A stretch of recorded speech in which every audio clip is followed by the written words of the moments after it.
보겠습니다. 이 포도원 농부의 비유인데 33절 다시 한번 읽어볼까요? 시작. 다른 한 비유를 들으라. 한 집 주인이 포도원을 만들어 산 울타리로 두르고 거기에 줍자는 틀을 만들고 망대를 짓고 농부들에게 세로 주고 타국에 갔더니, 하나님께서 이 비유는요, 이 세상을 만드시고 사람들에게 세를 주신 것 같은 거예요. 이 세상은 내게 아니잖아요. 우린 빌려 쓰는 거잖아요. 우린 지금 전세나 월세를 쓰고 있는 것 같은 것입니다. 모든 것은 하나님의 것이에요. 그래서 사람들한테 세를 줬다. 세가 뭘까요? 우리 하나님은 원래는 다 하나님 건데 그냥 너희들 먹고 살라고 10분의 9를 먹고 살아라. 그리고 하나님의 것을 기억하기 위해서 10분의 1을 세금으로 내라는 것 같은 거예요. 세금 같은 세금. 우리 기업이 세금 포탈하면 두들겨 맞잖아요. 그것처럼 하나님께서 우리에게도 세금을 내라 하신 거예요. 그런데 세상 사람들은 하나님도 알지 못하니까 배째라는 식으로 살잖아요. 그냥 결과 지옥 갈 수밖에 없는 겁니다. 미래를 알면요, 그렇게 살지 않죠. 미래를 모르니까 그렇게 사는 거예요. 우리 학생들도요, 정말 자신의 미래를 알면 그렇게 살겠어요? 그저 어영부영 살겠어요? 자기의 미래를 모르니까 그냥 어영부영 컴퓨터나 하고 게임이나 하고 그냥 PC방에 나가서 시간 보내는 거지, 미래를 모르기 때문에 그래요. 그래서 우리는 미래를 봐야 돼. 미래를. 그러니까 미래를 보는 그런 시야를 열어줘야 됩니다. 우리 사람들이 미래를 모르니까 자기가 지옥 갈 줄도 모르고 그저 그냥 사는 거예요. 이번에 모로코에 지진 났잖아요. 그들이 하루 앞도 몰랐잖아요. 그렇죠? 하루 앞도 모릅니다. 그러니까 그냥 얼마나 편안하게 그냥 잠자고 살다가 갑자기 그냥 6.5라는 강진이 막 나서 흔들어 버리니까 그냥 다 무너져서 지금 얼마가 죽었는지도 모르겠어요. 어제 신문에는 뭐 2,000명 뭐 사망자 났다 그랬는데, 우리가 미래를 모르기 때문에 그냥 하루하루 편안하게 살 뿐이지, 사실은 언제든지 그걸 통해서 너희도 이와 같이 죽을 수 있다라는 것을 보여주는 것입니다. 그래서 우리는 그것을 보면서 정신을 차려야 돼야 되고요. 그럴 때 우리는 그들을 위해서 무엇을 할 것인가? 우리가 할 수 있는 것이 뭐죠? 기도만 해야 돼요? 여러분, 거지가 찾아왔을 때 거지한테 기도만 해주면 그 사람이 배불러요? 추운 사람한테 따뜻하라고 그러면 따뜻해집니까? 추운 사람한테 입을 것을 주지 않고 어떻게 따뜻해져요? 배고픈 사람한테 먹을 걸 주지 않고 어떻게 배부르라고 말하면 됩니까? 그래서 우리는 기도는 기도와 행함이 필요한 거예요. 기도를 하고 내가 얼마나 저를 도와줄 수 있을까? 자기 형편에 맞게 할 수 있어야 돼요. 프란시스 성자가 어느 날 길을 가는데 거지가 앞에 와 있었어요. 한 푼 줍시오 했는데, 그래서 주머니를 뒤졌어요. 그랬더니 아무것도 없어. 난처한 거야. 아무것도 없으니까 난처하니까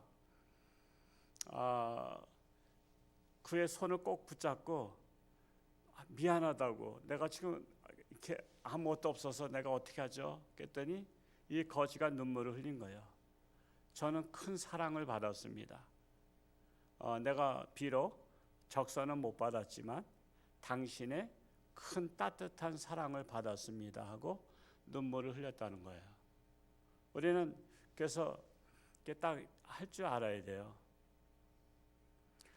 저도 지난주에 어느 우리 목회자들 모임에 오랜만에 갔었는데, 그 교회에 우리가 그냥 와서 대접받으면 되겠냐, 그래서 우리가 십시일반 이렇게 좀 모금을 해서 헌금을 하자. 그랬더니 나 돈 하나도 없는데. 그래요. 여러분 어디 갈 때 돈 갖고 다녀요? 카드만 갖고 다녀요? 여러분 카드만 갖고 다니는 사람이 있고 저는 돈을 꼭 갖고 다녀요. 왜? 필요할 때 쓰려고. 그래서 카드 가져온 분들은 헌금을 내려고 해도 못 내잖아요. 카드를 뭐 거기서 어떻게 하겠어? 그 교회에서 교회가 그 카드 긁는 것도 없고. 그래서 그러면 우리 십시일반 또 목회도 또 다들 형편 달라요. 또 아직까지도 목회를 30년 했었어도 아직도 미자리 교회 목사님들이 많아요. 저는 복 받은 거예요. 10분의 1 속에 들어가게 해달라는 게 하나님께서 응답하셨고 주는 교회 되게 해달라는 게 응답받았잖아요. 그래서 저는 항상 어디 누굴 갈 때는 제가 돈을 꼬부쳐 두고 가요. 그래서 제가 총무되는 목사님한테 그러면 그냥 각자 있는 대로 형편껏 다 다르니까 형편껏 이렇게 한번 해보자. 그래서 뭐 저는 뭐 5만 원짜리 가져갔기 때문에 5만 원짜리 냈어요. 또 1만 원짜리 하고 또 이렇게 하면서 헌금을 거두어서 그래도 그 교회에 드리고 왔어요. 항상 우리는 남을 도와주고 대접할 수 있는 준비를 하고 다니는 게 좋아요. 그냥. 그래서 어떤 분들은 그래요. 자기는 어디 나갈 때 돈을 안 가지고 나간대. 왜? 돈 가지고 나면 돈 쓰니까. 그러니까 항상 모임에 가면 얻어먹는 거야. 나는 나 돈을 안 가져왔다고 이렇게 말하면 되니까. 그러지 마시고 마음의 여유를 가지고 어떻게 하면 내가 대접할까 이렇게 해서 좀 이렇게 넉넉한 마음의 소유자가 되시길 축복합니다. 정말 이 모로코에도 이런 재난이 났는데 제가 월드비전 홍천 지회장으로서 또한 강원도 부회장으로서 기도하면서 하나님 이럴 때 가만히 있으면 또 안 되겠다는 생각도 들고요. 그래서 정말 우리가 이럴 때일수록 정말 남들을 구체적으로 정말 도울 수 있는 그런 것도 우리가 해야 되지 않겠는가 생각이 됩니다. 34절에서 36절 읽어볼까요? 시작. 열매 거둘 때가 가까움에 그 열매를 받으려고 자기 종들을 농부들에게 보내니 농부들이 종들을 잡아 하나는 심히 때리고 하나는 죽이고 하나는 돌로 쳤거늘 다시 다른 종들을 처음보다 많이 보내니 그들에게도 그렇게 하였는지라. 자기 종들이라는 것은 선지자를 말하고 있는 거예요. 비유로 말씀했어요. 선지자, 오늘날에는 목사를 말하죠. 그런데 도리어 그들을 핍박하고 때렸다라는 것입니다. 37절에서 39절 읽어보겠습니다. 시작. 후에 자기 아들을 보내며 이르되 그들이 내 아들은 존대하리라 하였더니 농부들이 그 아들을 보고 서로 말하되 이는 상속자니 자 죽이고 그의 유산을 차지하자 하고 이에 잡아 포도원 밖에 내쫓아 죽였느니라. 마지막으로 하나님의 아들을 보냈다는 거예요. 그가 바로 자신이라는 거예요. 지금 비유를 말씀하신 자신 즉 누구예요? 예수님. 지금 마지막으로 예수님까지 죽인다는 거예요. 아직은 안 죽였지만 얼마 있으면 죽이잖아요. 그래서 그 아들마저도 죽였다라는 거예요. 누가 죽였어요? 누구보다 하나님을 잘 믿는다는 사람들이. 하나님을 잘 믿는다라면서 하나님의 아들을 죽였다라는 것입니다. 이율배반적인 사고와 행동이라고 말할 수 있겠죠. 40절에서 41절 읽어봅니다. 시작. 그러면 포도원 주인이 올 때에 그 농부들을 어떻게 하겠느냐? 그들이 말하되 그 악한 자들을 진멸하고 포도원은 제때의 열매를 바칠 만한 다른 농부들에게 새로 줄지니라. 주인 즉 하나님이 오시면 하나님의 아들까지 죽인 자들을 어떻게 하겠느냐라고 하는 것입니다. 하나님의 뜻을 잘 아는 자에게 주시지 않겠나는 것입니다. 우리는 하나님께서 내게 맡겨주신 사명을 잘 감당해야 된다는 사실입니다. 하나님께서 우리에게 각자 달란트를 통해서 사명을 주셨죠. 내게 주어진 달란트가 무엇인가? 그 달란트를 통해서 하나님 영광에 쓰임 받아야 된다라는 것입니다. 지난주 우리 이곳에 이 교회 앞에 교회를 다시 재설립했던 박정환 전사님 목사님의 그 아드님, 그 형님도 목사님이셨어요. 십자가 탑을 고치는 것이 지금 십자가 조금 문제가 있는데 아직까지 고치지 못하고 있어요. 그래서 그분이 8남매시더구만. 8남매. 근데도 또 그 오셨던 사모님은 그 큰 누님이신데 그분은 또 목사님 사모님이시고 또 목사님 계시고 이분이 오셨던 분이 목사님이시고 또 의사분도 계시고 또 사업하는 분도 계시고 그 아버님께서 홍천군에 교회를 7개를 세우셨대요. 교회를 7개를 세우셔서 자식들 교육에는 신경 못 썼는데 다 하나님께서 이렇게 저렇게 해서 다 살게 하신 거야. 자손들에게 복을 주신 거야. 자손들에게. 그래서 그걸 보면서 정말 하나님 앞에 헌신하는 것이 결코 헛되지 않다는 거예요. 본인들은 아버지가 많이 원망스럽다는 거예요. 왜? 자식 교육은 안 시키고 맨 교회 짓고 그런데다가 돈만 벌었다면 교회 짓고 뭐하고 하니까 그게 얼마나 안타까웠겠어요. 근데 아버지가 그렇게 교회 짓고 그런 데들 알아주지도 않는데 홍천중앙교회가 이렇게 자기들을 불러주고 그러니까 얼마나 보람 있는지 모르겠다는 거야. 보람 있죠.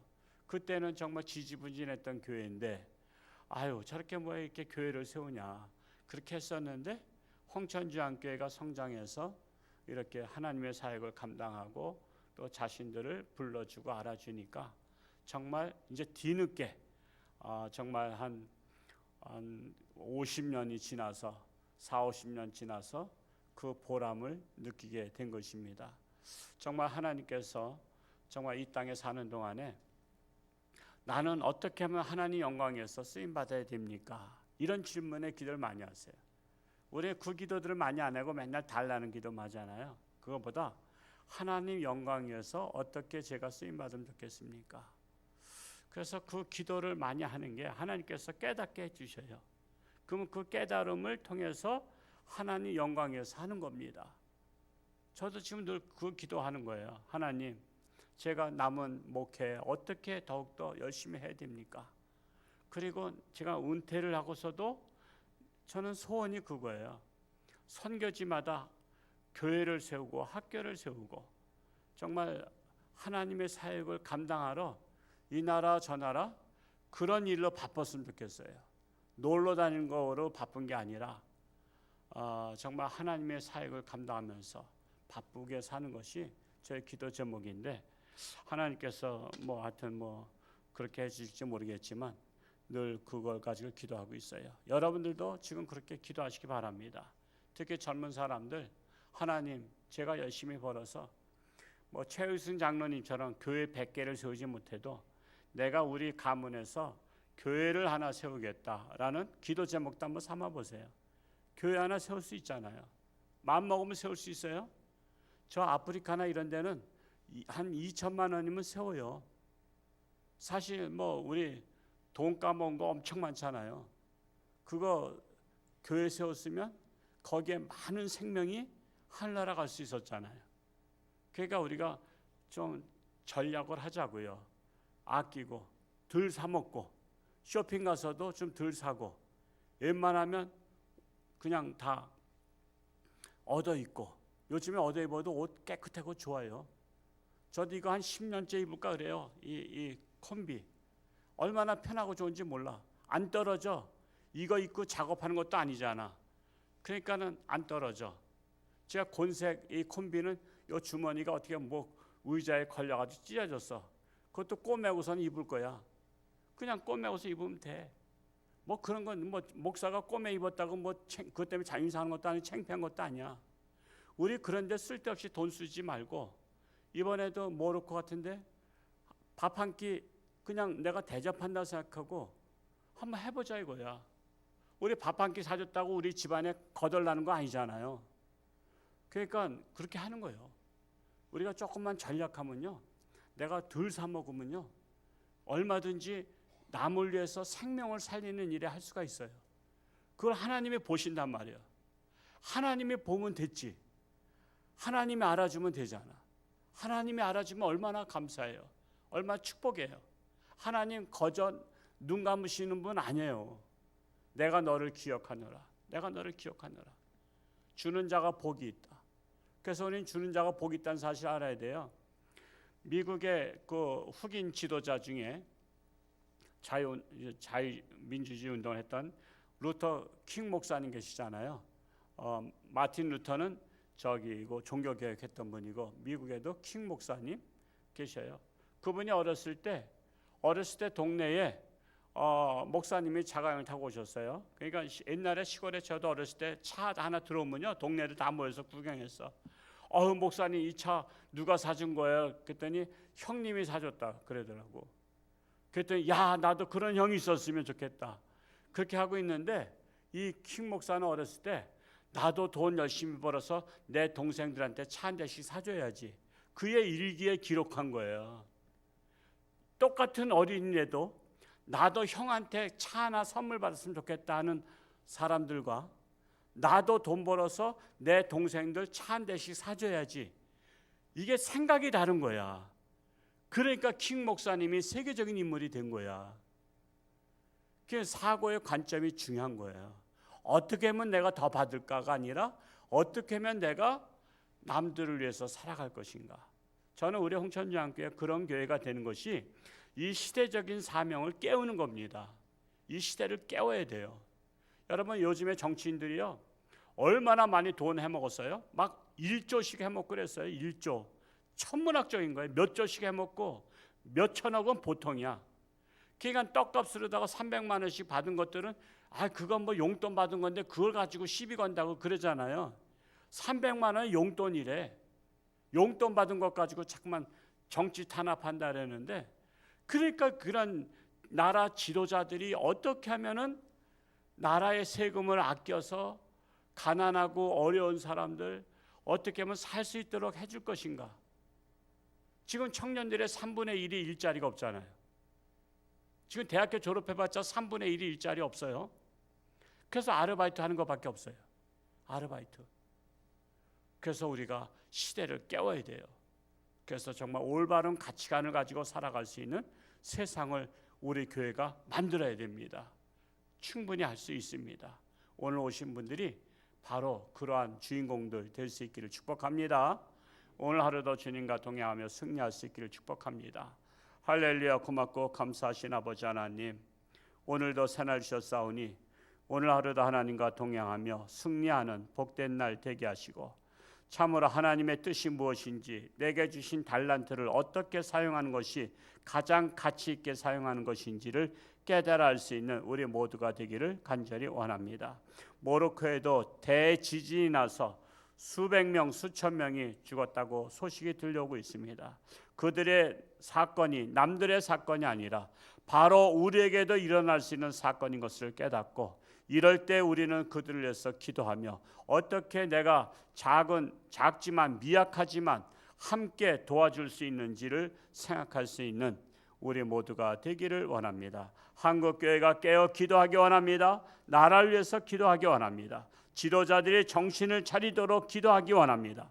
그리하여 올바른 지도자들이 세워져서 나라를 위해서 희생할 수 있는 지도자들이 세워지게 하여 주옵소서. 오늘도 저들의 삶 가운데 하나님께서 함께하여 주옵소서. 예수님의 이름으로 축복하며 기도하옵나이다. 아멘.